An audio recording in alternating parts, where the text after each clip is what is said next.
Hey everybody, what's up? What's up? It's Ashley. Welcome back to my channel. Thanks for tuning in. If you guys did see before, I had already previously posted this video on this topic, but I felt like there were some things I wanted to change a little bit in it, so I'm redoing it. But anyway, so today's topic is 10 signs that you're a chosen one. I'm just gonna get started. So for number one, I have you start seeing angel numbers everywhere and synchronicities of numbers. So when you start going through your spiritual journey, your awakening process, you'll start noticing angel numbers. They'll start getting your attention. If you don't know what angel numbers are, they are any multiplication of a number, like in multiples. So like 444, 333, 111, 1111, 1010, 777, 999, 911 is one. It's actually a twin flame number. But yeah, so that's what angel numbers are. And I started seeing them everywhere. Like I would see them on the clock. Every time I look at my phone, like that would be the time would be like 222 or 444 or 555 or 1111 or 911. I see that one a lot. Yeah, and I would, like everything, like license plates, I would see multiplication, like multiple numbers in a row. If I was going to a certain address, the address would have multiples of numbers in a row. Like it became so frequent that like I couldn't ignore it. So then I started looking up the meanings every time I would see like angel number. I would look up the meaning, and it would resonate with whatever I had going on at that time. Like it resonated every time and never failed. And it gave me this like sense of peace. Like that was like the start of realizing, like trying to take a little bit of realization, a little grasp on our great divine power, our great divine creator, God, Yahweh, whatever you want to call it. But yeah, so you will see angel numbers everywhere. Number two, a yearning to know more. You start questioning stuff that you've always believed or was taught to believe was right. So I grew up in a Church of God Pentecostal church. They were very judgmental. Women couldn't cut their hair above their shoulders. No tattoos, no piercings, God forbid that. The women had to wear long dresses every day. I was actually told by our pastor, who was my uncle, my step uncle as well, that I couldn't sing in church anymore because I refused to wear long dresses every day. But never could he show me in the Bible where it said I had to wear a long dress every day. There's a verse in the Bible that speaks about modesty and being modest in the Lord's house, and that's respectful enough, you know what I mean? But back in Jesus's days, everyone wore robes. So yeah, anyways. All right, so yeah, you start questioning everything and you start wanting to know more. It's like you start going on this like path of like trying to find more knowledge about who you are and where you come from and your creator. I already believed in one higher power when I came into my spiritual journey. I already believed in that. I just didn't know the depth of it. And I'm still learning, and it is a forever journey of learning. You can never stop learning and gaining more wisdom. But yeah. So number three, a sense of divine purpose in your life. You feel like you have a calling on your life. You feel like you are meant to do something more than the average. And it's usually helping people. You usually have a yearning to help other people. Usually it's with, it'll have to do with something that you've already been through throughout your childhood or adolescent that you've been through before. Is usually something you relate to, but you end up being a healer or being able to be a teacher or guidance or counselor, helping people. Number four, you have empathy abilities. You feel things and emotions of others on a deeper level. So I can walk into a room and I can tell if the room's off. Like I immediately feel everyone's emotions. It's very overwhelming, especially if I'm in a largely public place with a lot of people. I get really bad anxiety sometimes, just because I'm being overwhelmed by all these different emotions of all these different people that I have, these strangers that I don't know. but I can look at someone and tell if they're sad or mad or happy, you know, like I can just tell, and I feel whatever they're going through. And especially when someone's venting to me about something that's going on with their life, like I will cry with them. Like it's like I can put myself in that person's shoes. Like I can put myself in a position to be able to relate to how that person would feel in that moment. And they say it's a blessing and a curse, but it really is a blessing. Number 5, so I call it the dark time, or the lonely time. It's when you start to go through spiritual enlightenment and begin to question the things that you thought all your life to be true. You may start to feel lonely because you don't have the same interest anymore with the people you were close to before your spiritual awakening.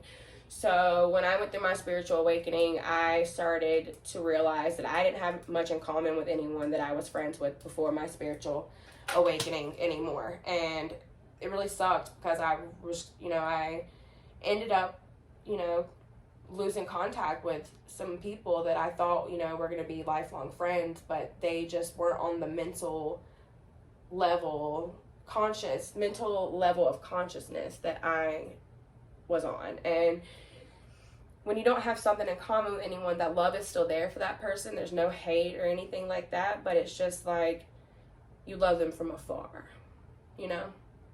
And especially if the feeling's mutual, it's even better. But so you lose people and it'll be lonely for a little bit, but you know what, during that lonely time is when you should be focusing on getting closer to God anyways, and taking that time out to meditate and pray and figure out who you are and what your purpose is, because you have a calling on your life. If you're watching this video and anything resonates with you, you're probably a chosen one as well. So number 6, strangers come up to you randomly. Strangers gravitate towards me, and it's always the wackies, or other spiritually endowed people like myself. So, and it's crazy because I've made a couple really good soul sisters, from just randomly talking and meeting and people just walking up to me. And every time someone comes up to me, it's always a question: you're spiritual, aren't you? It's like I radiate spirituality, and I love that. And it's a great it's a great conversation starter, because I could talk about this all day. You can just ask my husband. But number 6, strangers will come up to you randomly, and sometimes people need help. It's people that, maybe, the way that it works for me is God uses me as a vessel to relay messages to people. And sometimes it's people that are, questioning their faith and what they believe in. And I help to reassure them that there is a great divine higher creator. There is a God, and he's in all of us. He's in all things he's created. He never leaves you. He's always with you because he is you. He is in you. Number 7, you wake up during spiritual hour between 3 and 4 a.m.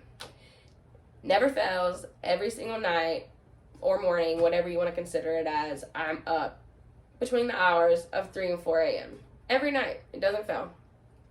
It used to freak me out. I used to just pull my cover over my head and try to go back to sleep. Once I opened my eyes and checked the clock and realized what time it was, and it happened night after night after night after night, then you start to realize, okay, something's up with this. I could take melatonin, anything, my sleeping meds, it didn't matter. I was up. Now I welcome it. It doesn't bother me. It doesn't faze me. I use it as a time to pray, meditate, because everyone else in the house is quiet asleep. But so don't be afraid of it. It's just, the times that supposedly is spiritual hour, it's the strongest. Spirituality is the strongest. Spirits can come through, especially if you're like me, and I don't like considering myself a psychic or a medium or a prophet. I don't like labeling myself or my abilities or what I can do, but it's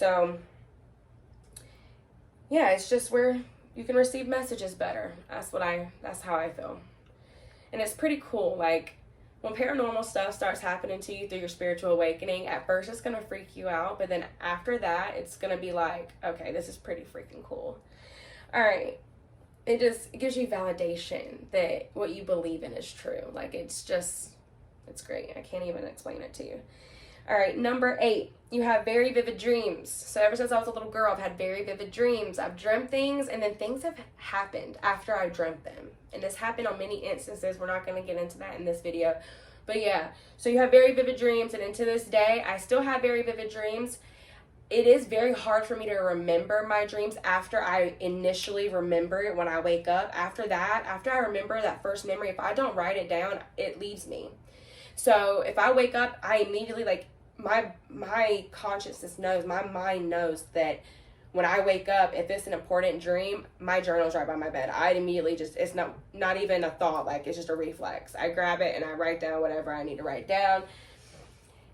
It's like my mind knows, my consciousness knows when it's not that important, because I'll just roll over and think of the dream and laugh at it or whatever, and then roll back over and go back to sleep.